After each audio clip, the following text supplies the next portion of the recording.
So good morning, good afternoon, or good evening, depending on what time zone you're in. On behalf of Scholars at Risk and the Polish Academy of Sciences, I would like to welcome you all and thank you for taking the time to join us today. My name is Luke Drury and I will be moderating this webinar. Since the full-scale invasion of Ukraine in February 2022, about 20% of all third-level institutions and 30% of research institutions in Ukraine have been damaged or destroyed. Researchers in Crisis, Perspectives from Ukraine is part of an ongoing conversation throughout the higher education community on how to support scholars as they continue to work and produce knowledge amidst conflict and disruption to their research and careers. On a personal note, I have been enormously impressed by the resilience and agency that our Ukrainian colleagues have shown. And it is, I feel, very important that we continue to listen to their voices and support them, even amidst all the other crises that are unfolding around us. The last 10 or 15 minutes of this webinar will be a question and answer session with questions from the webinar participants. So do please feel free to enter any questions you may have for the panel in the Q&A chat box. Additional resources will be distributed after the webinar. And I'd now like to start by calling on the panelists to briefly introduce themselves, and we will do this in alphabetical order, starting with Professor Peter Perczyk, who is, like me, an astrophysicist. Yes. Thank you. So my name is Peter Perczyk, one of the senior researcher and head of the department in the main astronomical observatory in Kiev, in our Academy of Sciences. I'm working right now, started to work in from September, in the Polish Academy of Sciences, in the Astrophysical Institute of Copernic, which is in Warsaw. So it's a similar kind of institutions with both Academy of Sciences, so I'm pretty familiar with the infrastructure and people. So I was before in Warsaw a couple of times. So for me, it was a great pleasure to get this opportunity to start here research, and it was very good what this kind of grants what we get from the US and the cooperation of the US and the Polish Academy of Sciences. We get from a group, so not personal grant, which is also very good. Of course, in many cases, this help people to survive and also, like in our case, maybe escape from the war. But in this grant, in this Polish and US grant, we get the money for keeping the whole group together. So I come here with one of the members. I'm PI of a project, but we have 5 members in the project. So two younger Doctor of Science and 2 PhD students. So as I said, we started in September. So far in Warsaw, we already hosted 3 persons, including me. And one of the main issue or main problem which we have right now, but still 2 of the younger male executive of the projects cannot leave Ukraine. So we're trying to do some motion in this direction, asking for permissions and so, but so far it's very bureaucratic, and so far we didn't manage to fulfill this. But we did, so we find some kind of solution. We put these guys in a contract as an external executor, so we're getting the salaries at least. And this is what the Polish Academy allow us, and also the Institute allow us to do. So this is how we are working. The project is running so far good. So we just a couple of months ago finished the half a year report. We already published, I think, 6 papers in the leading astronomical journal, in astrophysical journal, Astronomy, Astrophysics, and Monthly Notices. So I think it's so far it's going good, and most of the people are happy, except maybe with 2 poor guys who cannot leave the country because of their age. Yes, but they are also happy because can take part in a project and also have access to the infrastructure. Biggest problem which we have, at least in astronomy in Ukraine, is what we lost our big telescopes. So right now we don't have any telescopes in Ukraine which is larger than meter size. So we have two instruments. One of them was in the Crimea, which we lost in 2014, and the second was in the Caucasus, which is a 2.5 meter telescope, which our institute have. But to both of them, we don't have access. So the only way to get a good observational material is now to use a cooperation throughout the Polish Academy, or Hungarian Academy, or throughout the Slovakian Academy. So this is what we are trying to now doing. So thank you. I see already, Mike. So thank you very much, Peter. And now we turn to Professor Ksenia Bondar, who is an environmental scientist working on soil contamination. So. Okay, can you see my screen? Yes. Yes, but you need to go into presentation mode. Yeah. Okay. Okay, my name is Ksenia Bondar. I am a geophysicist. My main research specialization is near-surface geophysics, especially applying geophysical methods for archaeological prospection. Since 2006, I've been a leader of a group for geophysical prospection of archaeological sites in Transylvanian University of Kyiv. And I also work in the field of soil magnetism, investigating changes in magnetic properties and magnetic mineralogy of soils due to natural processes and anthropogenic pollution. My current project is implemented as a project of Professor Bercik, is implemented through the long-term program of support of the Ukrainian research teams at the Polish Academy of Sciences, carried out in collaboration with the US National Academy of Sciences. And my project is focused on quantification of soil pollution with heavy metals due to missile attacks and artillery shelling of Ukrainian cities and agricultural lands by Russian invaders. And the goal of my research is to elaborate novel strategy for the assessment of military-related soil pollution based on combination of methods, magnetic and geochemical, and represented in geoinformation models of polluted regions. My research is seeking to highlight the necessity of protection the environment from war threats, and in particular, the contamination of Ukrainian soils is of great importance, of course. As Chernozems, we know that the whole territory of Ukraine is covered with very fertile soils. As Chernozems, they play a crucial role in global food production, and its preservation is essential for sustainable agriculture. Of course, this is all. Thank you. Okay, I just tell that I have 4 colleagues who are men, and they are not allowed to travel. So only me who can travel and stay here in Warsaw and work in the Polish institution, and my colleagues work from Kyiv. We only have a possibility to meet remotely and to communicate remotely.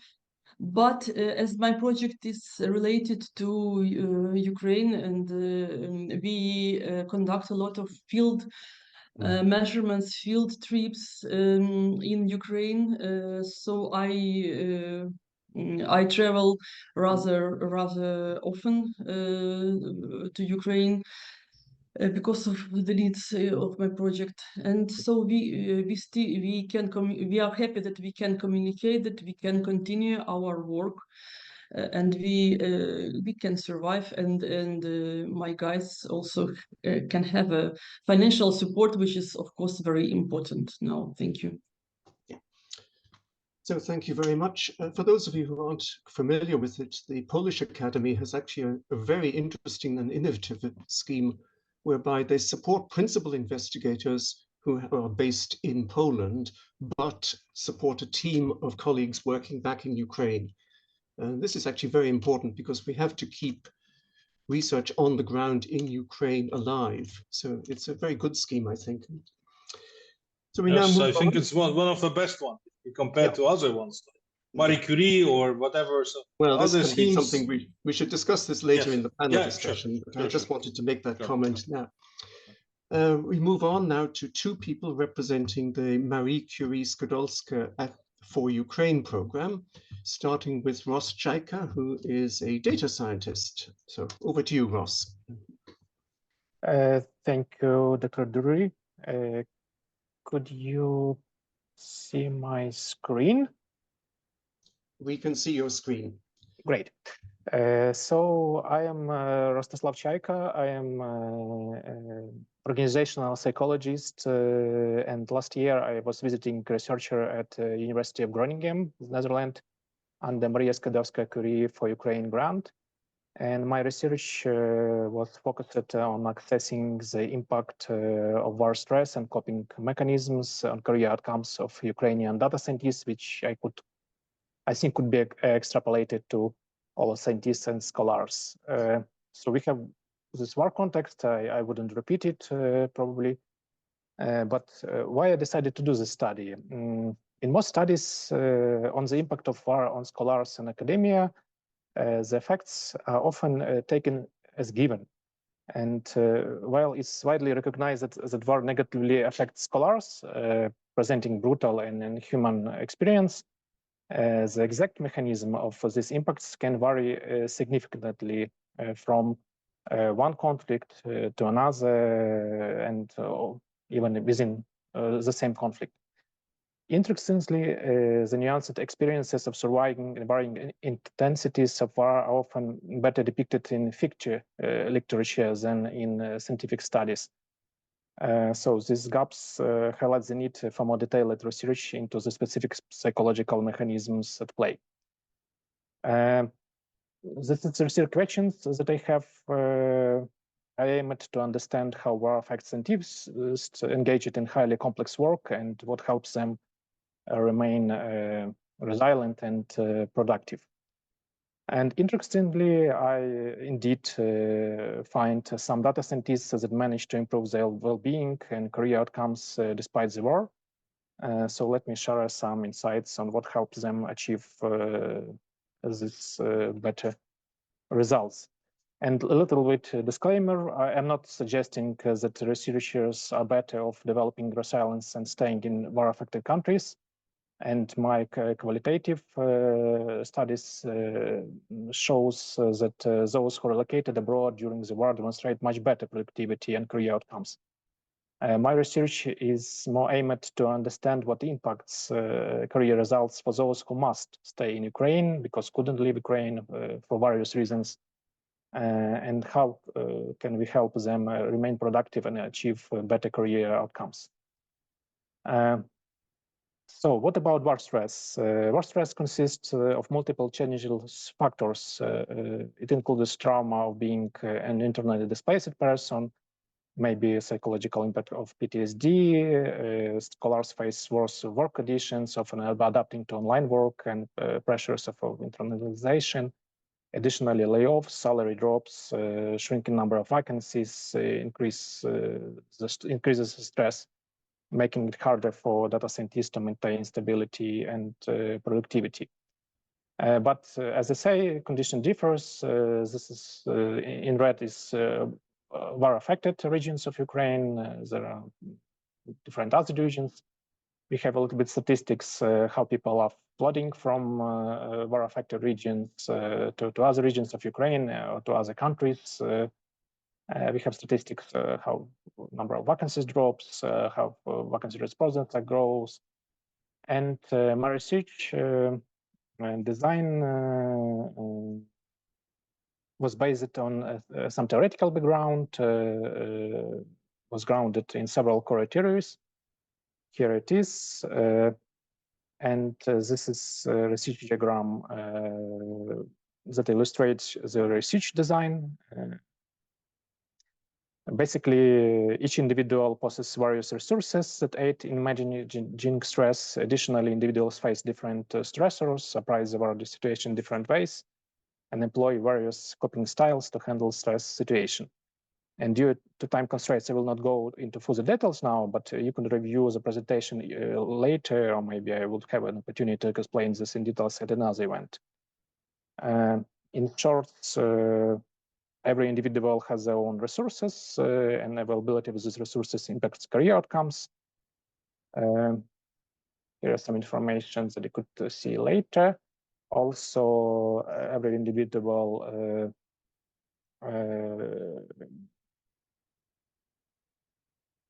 could have different stressors,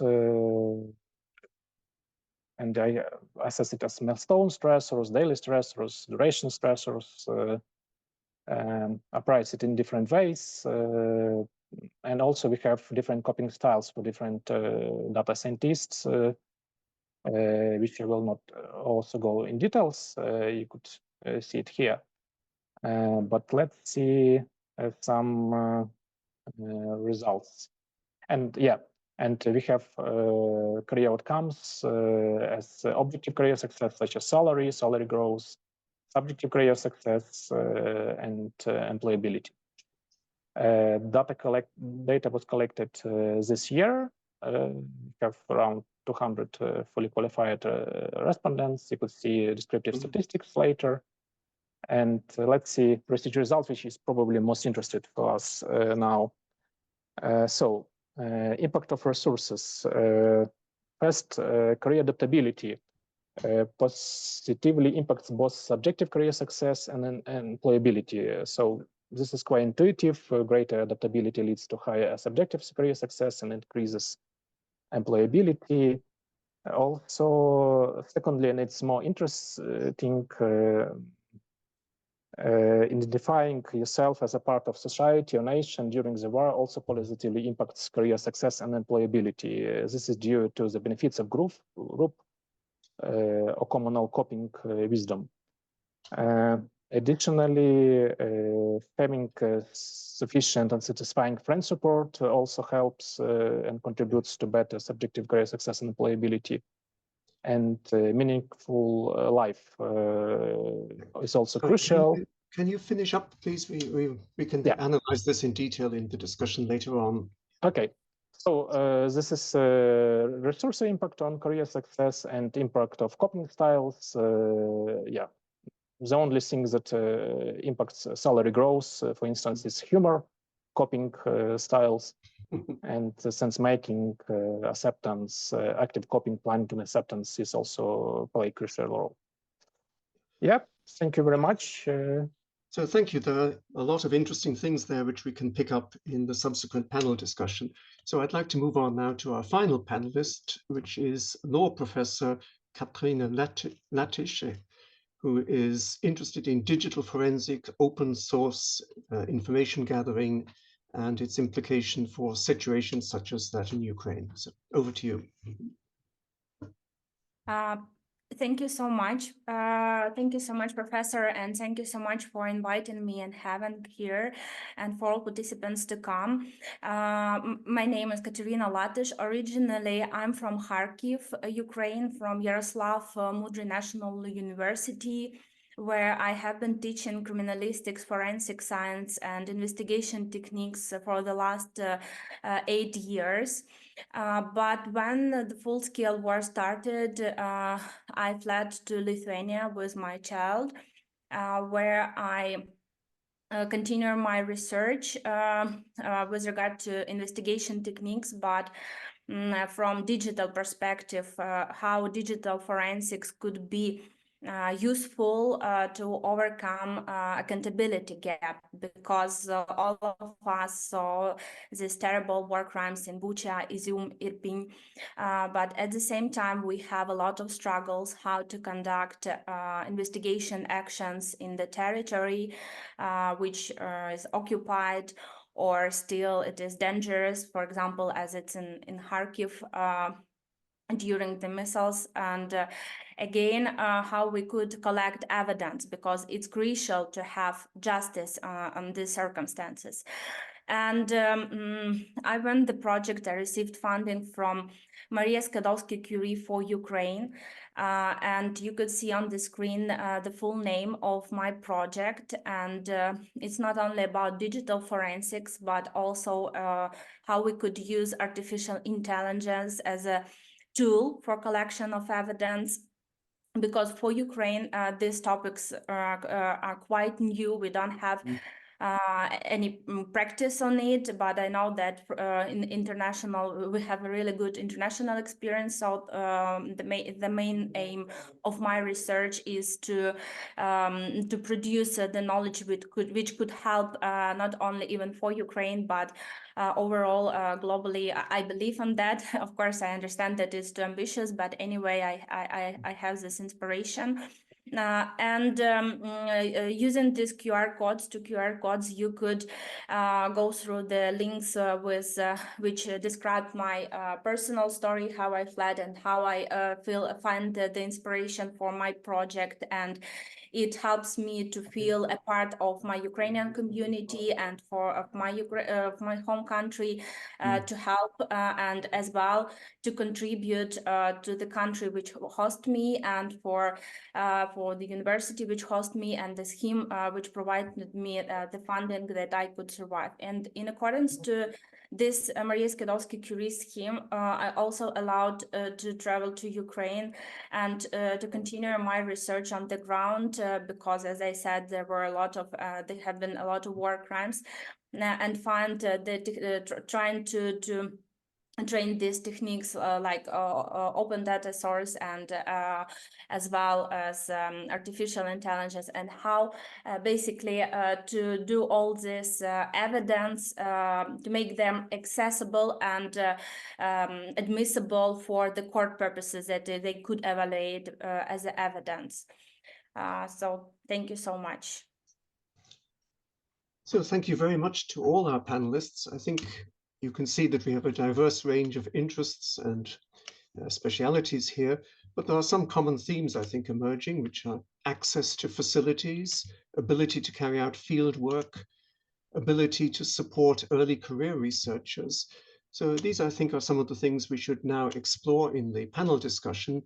So who would like to start off? And particularly, I think, I've always felt that one of the problems really is the continuity of scholarly education and career progression, particularly as it affects young academics. To some extent, senior academics, we have an established reputation, we can move abroad, it's not such a problem. But if you're a young PhD student in Ukraine, what are your prospects at the moment? Who would like to start? As a PhD student, yeah. Yeah, please go ahead, Katerina. You was first. Yeah, please proceed, because I'm not a PhD student. I think it would be better to start with you. Yeah, please go ahead. But none of us is a PhD student. Actually, Anyway. I am PhD student. You are still a PhD. Okay, go ahead. Yeah, I am defending my PhD like in 1 or 2 months. But still, as for me, this opportunity from Maria Skłodowska-Curie for Ukraine grant was amazing because I could join world-class scholars in the University of Groningen and create this very important psychological research based on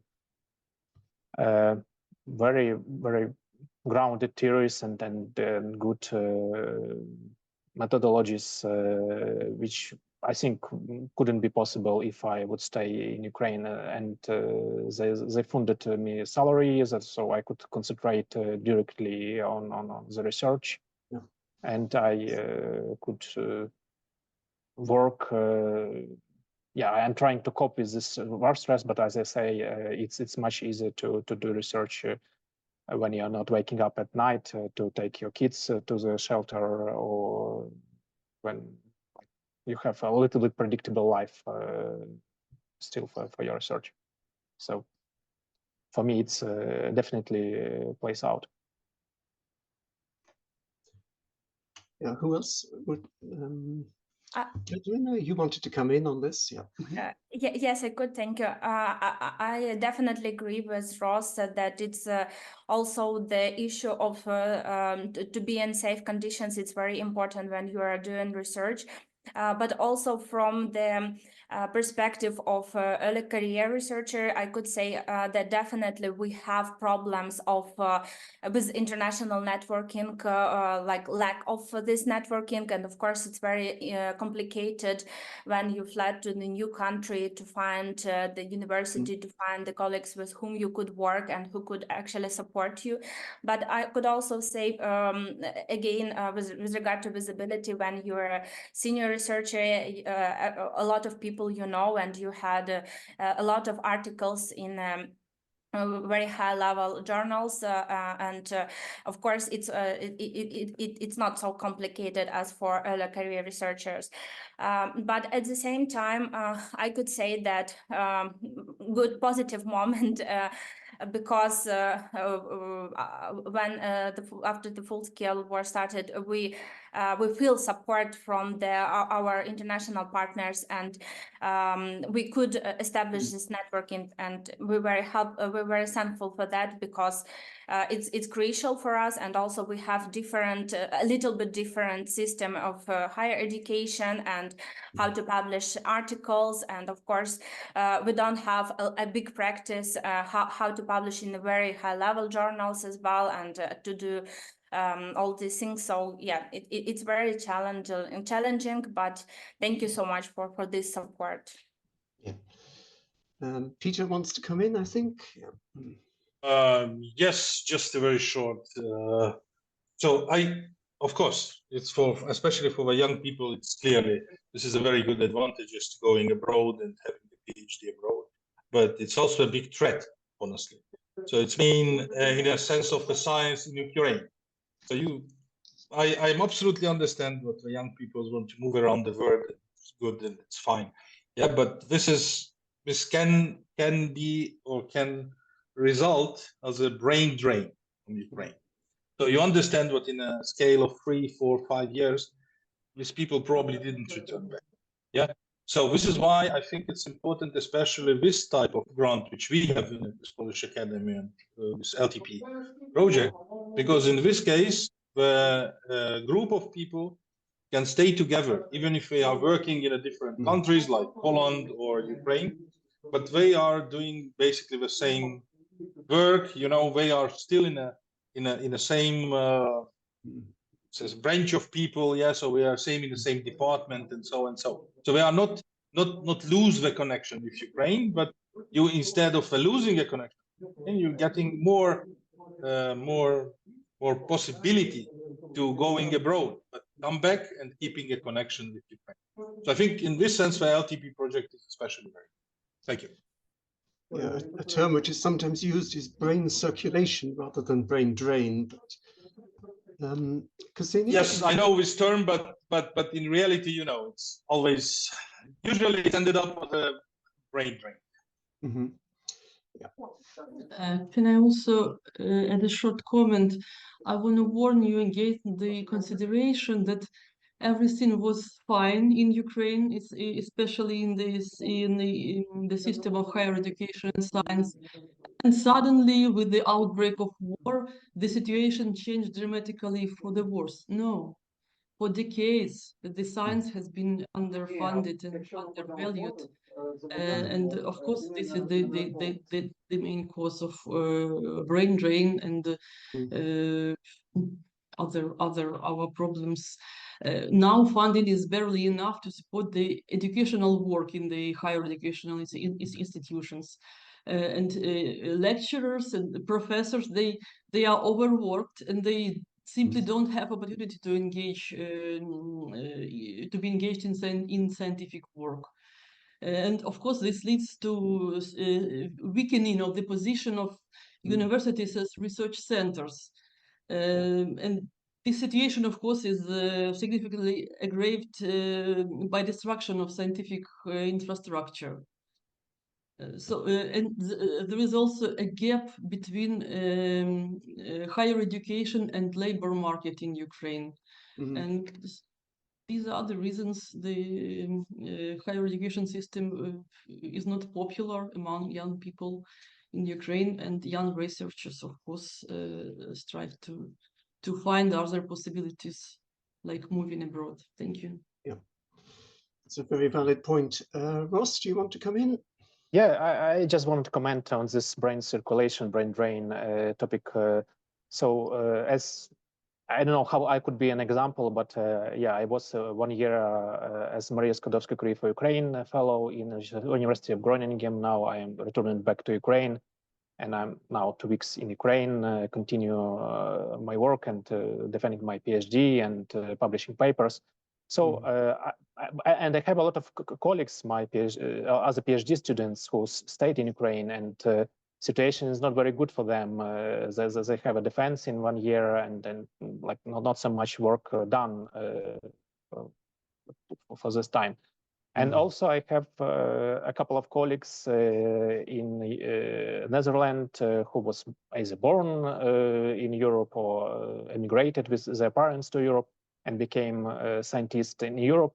And I think it's an amazing opportunity for other Ukrainian scholars to have other Ukrainians in European universities as colleagues, as people who could integrate you easily to academic environment. So as for me, it's more about brain circulation, and it's better to have people in universities in Europe who you could collaborate with, than do not have these scholars at all because they couldn't survive during the war and sustain their academic career. Yeah. Yeah, no, that's a good point. I mean, it's interesting actually how all of this in many ways intersects with other issues which are affecting globally science, in fact. So the move towards reform of research assessment, the move towards open science are all actually important factors which in some ways make it a bit easier in crisis situations. I mean, we talked about access to resources. Open science in principle means if you have a good internet connection, it doesn't really matter where you are. You have access to the literature. Reform of research assessment means that instead of just a narrow list of publications, you can have a narrative CV where you can explain that your career was interrupted because of the invasion and things like that. So I think these are factors that have to be taken into consideration. Now, who would like to pick up on some of the other topics? For example, access to facilities. Peter, you mentioned access to observing facilities. This is a clear problem in a crisis situation. Yes, so it's really, as already Ksenia mentioned, so before, or let's say 10 years ago, before the full-scale war, we also don't have ideal conditions, and we also have some problems. But as I said, at least we have access to some telescopes. So for the optical telescopes, as I mentioned, the Crimea Observatory and also our telescope in Caucasus Mountain near Elbrus in a Peak school. And for in a radio observatory sense, we have the largest facility near Kharkov. It's huge decameter facility, which was one of the largest one in the world in a decameter wavelength range. And the Kharkov observatory right now, it's basically destroyed. It's not now, but already when the war started, so in the beginning of 2022, it was already, the Russian forces was already there and destroyed these facilities. And so this zone where a telescope is, it's already was under the occupation. And about the optical telescope, so the Crimea, let's say we lost the access to the instrument is 2014, when after the Russian occupation of Crimea. And after a few years, so after 2014, we still have some kind of cooperation with Russians in our other facility in the Caucasus Mountain. But when the full war started, it's just completely stopped all the cooperation, and it's clear why. So it's impossible to do this in any kind of regime. And the problem is, what now we are really lost in this sense. So we don't have own instruments. And the biggest problem for Ukraine is what before, so in a previous 10, 20 years, we didn't pay attention to have access to a common European facility, like the European Southern Observatory, or some other big instruments, like in a Canary Island instruments, which we have. Yeah. So, so this is a European Space Agency. We didn't take part in these projects. Yeah. Of course, it was always a problem, as Ksenia mentioned. Always a problem is the money. Yeah? So, none of our government in the last 20 or even 30 years never have enough bravery to say, okay, we have only this amount of. They always claim that yes, we try to help science as much as possible, but in the end, they didn't fulfill the promises. So this was a worst kind of scenario what we had. And in the end, we don't have access to international facilities. We don't have access to our own facilities. So what we can do now, and this is why I'm really need to say a big thanks to the Spanish Astronomical Society, which allow us in Ukraine for the optical telescope have a full access as a members of a Spanish Astronomical Society in the same level, allowed to have access to the Canary Island night telescope. The Canary Island have also the day telescopes in the solar telescopes, but I mean the night telescope. Yeah, and we have a full access now. We can apply in the same observational time as a ordinary member of a Spanish Astronomical Society. So this is a big step which we managed to do in 2023, and it was a very good step forward. And you know, especially for the young people. So now they learn how they need to apply for the observational time. Yeah? They need to look where is a telescope, where it should be, where is a moon at this moment of time. You know, so it's have a lot of things which, if you don't do it yourself, you never learn it. Yeah. And when especially in nowadays, you know, in all these web interfaces, it's pretty easy to manage this kind of application, and it's a big training also for our young people, young observation. So we already passed 1, 2, I think this is the 3rd season in Canary Island. We have every half a year seasons when we apply for the new observational time. And I need to say it was a biggest help, but the Spanish Astronomical Society, it's not cost money. Yeah, so it means, of course, in the end, it's cost money because, of course, the telescope, somebody maintains, somebody paying for electricity, whatever. It's clear. But it means not cost any extra money. So our scientists just get the same, let's say, fair possibility to access to them, and it was already a huge help. Yeah, I think that's an interesting example actually of the problems that the Ukrainian science system faces in pivoting from what was, let's face it, a Soviet model to something which is integrated into the European research area. And I can sympathize, coming from a small country, Ireland, which had very similar problems. We have a government which has consistently failed to invest in basic research. We've only just managed to join the European Southern Observatory. But astronomy is a very specific case. We should, I think, Ksenia wanted to comment on fieldwork. Did you perhaps? I want to comment also a little bit about the access to facilities. Here in Warsaw, I work in a brilliantly equipped laboratory, very modern magnetometers, modern computers. Everything is up to date, and but only me who can use this equipment. 4 people from my group stay in Ukraine. They cannot travel. They cannot use, and also. I cannot invite students from Ukraine for the same reason. Maybe girls, maybe, but not boys. And in my work, I need to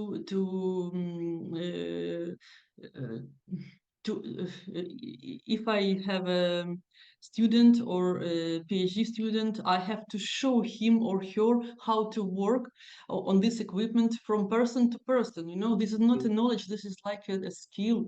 And it is not possible now. it's a pity that our young people cannot receive this kind of training. Okay, Katerina has a hand up, and then Ross. So Katerina. Yeah, thank you. I wanted to add to Professor Peter Berczyk told.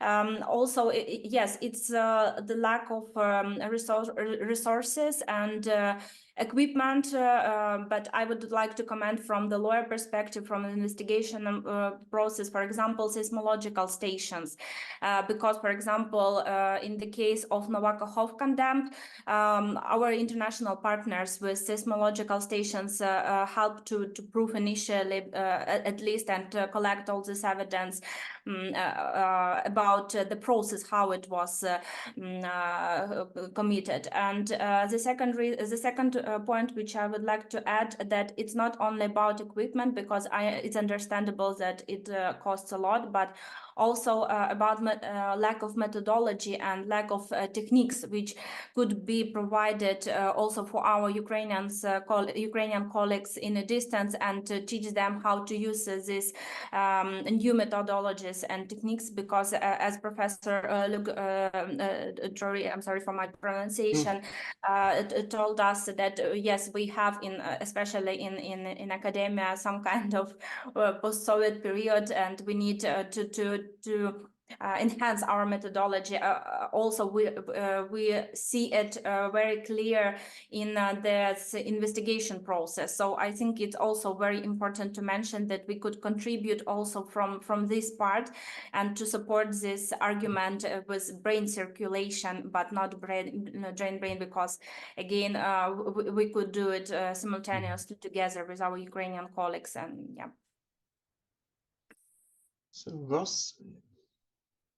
Yeah, I want also to bring to attention and probably discuss another topic about the generation gap, because a lot of scientists in Ukraine, like science was not very popular in Ukraine during the last maybe 20 years since Soviet Union dissolution, because it was not very well funded, and we have most of our scholars now, which are very established, but are in age, and not so much scholars in the Middle Ages. And now with Russian invasion, and I'm not sure how many PhD students could become new scientists. And actually, it would be interesting to discuss, because I only see my field, it's psychology, but what happened in other fields like law, physics, other fields. Do you feel it that probably there could be this generation gap in the next 5 or 10 years? That's a very interesting question. Who wants to pick it up? Yeah, I absolutely agree. Yes. So, but as I said, so if you're looking our institute age distribution, so you have basically really a huge gap in the 90s. Yeah. So the people who should come as a young researcher or young PhD students between, let's say, 1991 and around 2000, they are just missing. Yeah. So they are just none. Yeah. So it's really very pity, but it was clear. Yeah. So this decade was basically without young people. But the next problem is now coming. So if I serving long time as a vice director in our observatory, so I usually every year make statistics, you know, about age, average age in different categories and so and so. And I see what in the last 10 years, we every year become 1 year older. So our observatory average age now is roughly 55, 56 years. The pension age in Ukraine is 60. So if you look for the senior scientists range category, let's say doctor of science, head of department, blah, blah, blah, we have probably, in 8 departments, we have probably 2 people who are not at pension age. Yeah, and the average age above 70. So it's really a tragedy. So last this year in 2024 was the first year when we cannot apply. Our academy in Ukraine have a special grant scheme to establishing a young research group. Yeah, but the young research group leader should be below the age of 35. Yeah, so this is the limit. And you can submit your project. You can have 3 or 5 person in this small laboratory. Yeah, and this will fund it for the next 3 years. And in this year was the first year when we not apply because we don't have any available young how it's called PhD who can manage this. So we don't have anybody below 30. And this is really a problem, but we cannot solve it quickly, believe me. So it's not, I don't have a solution, nobody has.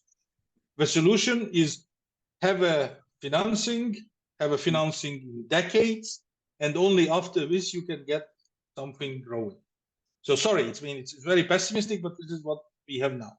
And this is a result of our 20-year not doing what we should do in academy, or not also in academy. Maybe in the universities is also a problem, but because I didn't work in university, I don't know the detail.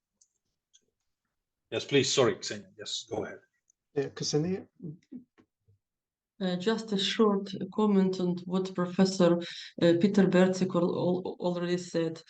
The decline in the prestige of strategically important scientific areas and higher education specialties is a consequence of the collapse of important production industries. Especially, I can see it in my area, which is geological exploration. We have already known geological exploration in Ukraine. It is destroyed, and not because of war. This process began much earlier. Yeah. Thank you. There's an interesting question which is being posted in the Q&A actually, which is, I'll read it out. This is a question to every participant. Have you encountered any gender-specific challenges in your work relating to research, caregiving, or establishing a new identity after you left Ukraine for research job, teaching position? So it's, I guess it's, so who would like to, it's a psychological question, I guess, and partly a personal experience question. Who would like to comment? Katerina. Yeah. I could start. And I will start with the gender challenges. I didn't see the challenges in my new job or research, despite that digital forensic and forensic at all, it's more, let's say, for men in Ukraine. I mean, because even in my criminalistics department, among scholars, most of them are men. But in Europe, I didn't meet these challenges. And with regard to also the policy, for example, in Lithuania, they have a very nice policy for the mothers with children. So I shared on my presentation, so you could use this QR code and to learn more about that. Somehow it also, in some point, it answered to your question as well. Does anyone else want to comment on the gender issue? The other issue, of course, is no. Oh, sorry. No, I just want to say what I also didn't meet personally the problem, and actually not in Ukraine, not in here in Poland, not anywhere, but it's been probably, yeah, I'm just lucky and living probably in good countries.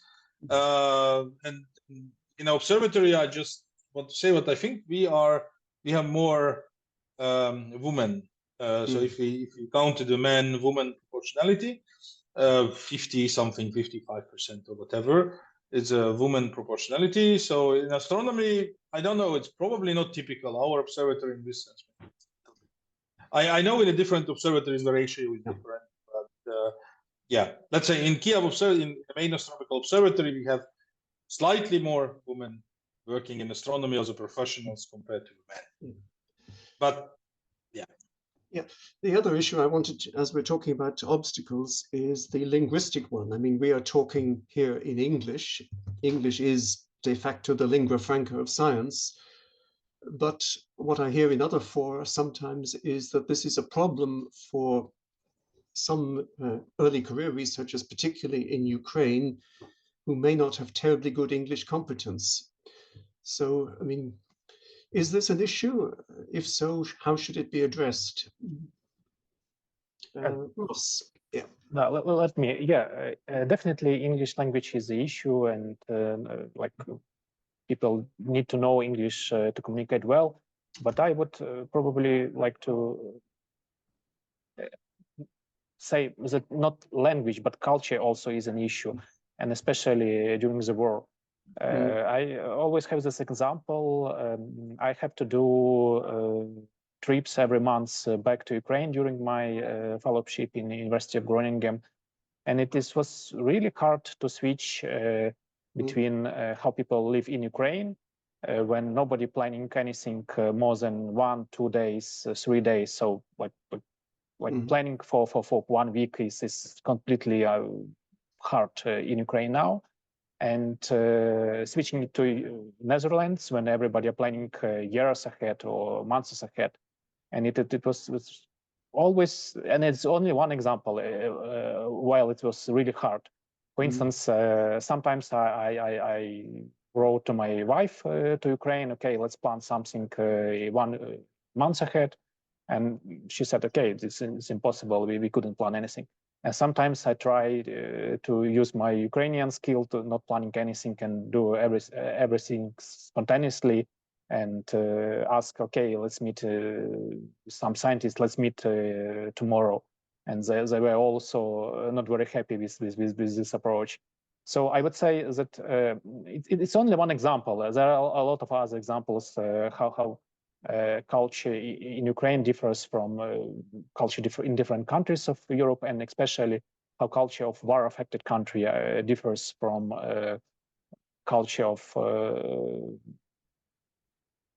Europe countries that do not see any war during the last 70 years.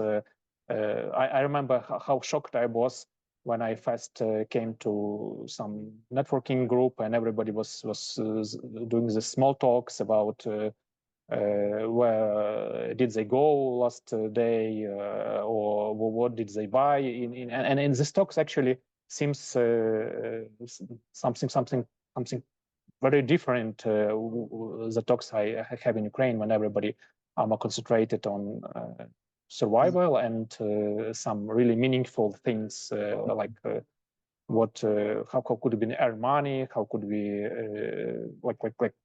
like this proportion was really critical for me. Katerina has a hand up, yeah. Yeah, I think I'm very shortly with regard to linguistic issue. It's really the problem because of course, as Ross said, yes, it's you need to English to communicate with people. But when we are talking about academia work, again about teaching, about writing the papers, it's quite different language. You know, you need to know, you need to use different linguistic techniques, and it's also very complicated, especially when we are talking about the countries like Ukraine, like Afghanistan, like other countries. So yeah, it's really difficult. I have only one very short remark. So it's me. Yeah. When I was a PhD student, and we start to learn English in really good manner. Yeah? So because in the university it was some kind of English, you know, in the Soviet era. When I entered to a PhD, it was already post-Soviet era, so we start a little bit better language education. And our teacher in the first lecture said, well, you know, the language of science is not English. It's actually a bad English. So, so we need to know, you know, some kind of basics. And when you get with basics, you don't need to read, you know, Shakespeare in original. It's probably even not possible to read Shakespeare. Yeah, because we don't understand this anymore. Yeah, but the point is that when you have at least, I don't know, a few hundred words which you know about your topic, about your science topic, you can already proceed with. And of course, you cannot have a quick conversation in a conference or in a coffee break or whatever. Yeah, but you need to learn, and it's the only way to learn language is speak. This is how children learn language. Yeah, they just try to listen and speak. But okay, sorry, it was some kind of joke remark. Yeah. So it's not English; it's a bad English. So this is what you need to learn to do science. Yeah. We have about 5 minutes left, so I would just like to do a tour de table and ask every one of you actually what you think is perhaps the most important lesson to be learned from how Ukrainian science has managed to keep itself going, to be resilient in the face of really quite astonishing hardships. So let's, women first. We'll start with Katerina. Do you have any words of wisdom for us? I think that our academia, let's say, like in this way, could survive only with international support of our partners through the Ukrainian scholars, let's say, like Ukrainian diaspora. Not only we are as myself as a refugee, but also from Ukrainian scholars who are in Europe or in any other country, having some joint projects, and also to give some trainings, because, for example, we are here from Lithuanian Scientific Society. We are collected with other Ukrainians and try also help via trainings to our Ukrainian scholars who are now in Ukraine, helping them to be a part of international academic society, to make more accessible their research to international community. Okay, Ksenia? I think it is very important that now we can communicate remotely with our Ukrainian colleagues who stay in these dangerous, let's say, dangerous circumstances. And there is no other way to succeed, to survive, for especially for higher education institutions, as put more effort for science. Find some time. Don't complain, but just do your work. Learn English. No English, no science, of course. And just be concentrated, and this is Peter, yeah. how we can survive. Sorry, Peter now? Yeah. Yes, just very shortly. So if I understand correctly, your question was about what I'm thinking, how our science perform or show the ability during the war. So I see two levels discussion, and very quickly. So in administrative level, it fails, honestly. So our academy was not prepared at all to doing such a performance during the war, but it is clear. The problem is what probably it was fail already in the last 20 or 30. Yes. In a level of persons or peoples, I see a completely different situation. So the real heroes is the guys who, you know, for the really small salary, going every week, couple of times to work. I don't say what every day, because nobody going every day to work in Ukraine, at least in academic institutions, because we don't have enough money to pay the people. So our institute working something like 3 days per week. Yeah. And it's the same in most of it. So, and they going to really do their work, what they like to do. So they working, you know, like, of course it's a joke, but like a fanatic people. Yeah. So this is what I like, you know. Of course, maybe astronomers is a little bit, you know, always a little bit more romantic, clever people, but this is what I like in our scientists. But they are doing the work, even if they are underpaid, even if they don't have a proper equipment, they try to find a way. Yes. Thank you. That leads us quite nicely into psychological aspects. So, Ross, do you want to have the final word? Yeah, I think I would agree with Dr. Peter Bertik that Ukrainian science, which is in Ukraine, I think survive the same way as they survived during the last 30 years with this sense-making coping.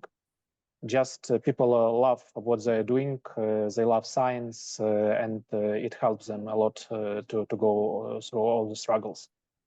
Yes, a lot of programs from European scientific communities also helps.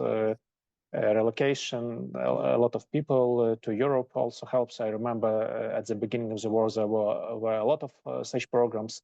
Now there is not so much programs for relocating, but a lot of people are relocated already. Yes, I think this COVID experience with online working and remote working also helps a lot during the war.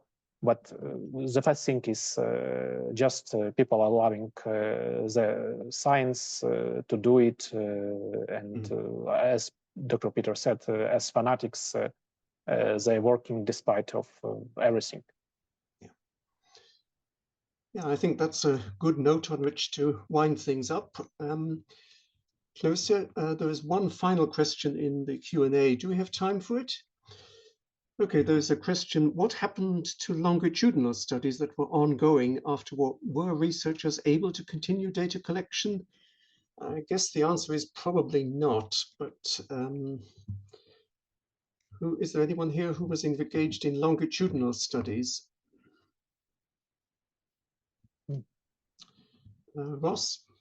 Yeah, I was not engaged in longitudinal studies, but I think from a psychological point of view, there are a lot of studies that compare situation, social demographic situation, which was before the war and during the war. And from, again, a psychological point of view, there are a lot of interesting insights. For instance, in my study also about career decision-making, would be very interesting to compare a situation during the war and situation when war would end, how all the constructs would change. Yeah. Okay, so I think at that we should wind things up. I would just like to thank our panelists for a really interesting discussion. As I said at the beginning, I think it illustrates the resilience and agency that really the Ukrainian academic community has shown, the importance of solidarity in the global academic community. And let us hope that the world gets a little bit better, although frankly, at the moment, it does not look terribly optimistic. So I would also like to thank Clarissa for all the technical support and for enabling this webinar, and all the participants online. More information will be distributed at the end. So thank you very much, everybody. And thank you, Luke, for the nice chairing our meeting.